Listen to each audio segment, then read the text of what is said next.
एकदा एकदा स्थानिक वृत्तपत्रामध्ये राजपत्र प्रसिद्ध झाल्यानंतर गट नंबरमध्ये शक्यतो बदल होत नाही. झाला तरी मार्गिकेच्या रुंदी एवढा इथं तिथं थोड्याफार फरकाने समजावा. पण आता असं होणार नाही की पूर्ण रोडच गावाच्या ह्या बाजूपासून किंवा गटाच्या ह्या बाजूने होता तर तो पूर्णपणे दुसऱ्या बाजूने दुसऱ्या दिशेने गेलेला आहे.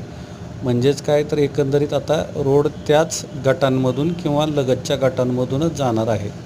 राहिली गोष्ट कायम बागायत पुरावा. समजा तुमची जर कोरडवाहू नोंद असेल, 1,00,000 जर समजा भाव पकडला तर आपणास चौपटीने 4,00,000 रुपये आणि 5 पटीने 5,00,000 होतात. पण तेच आपण जर पाटबंधारे विभागाचे लाभार्थी असाल, एखाद्या योजनेने आपणास पाणी पुरवठा होत असेल तर आपलं मूल्यांकन 2 दुप्पट होऊन त्याच्या 4-5 पट म्हणजे 8 ते 10 लाख होतं.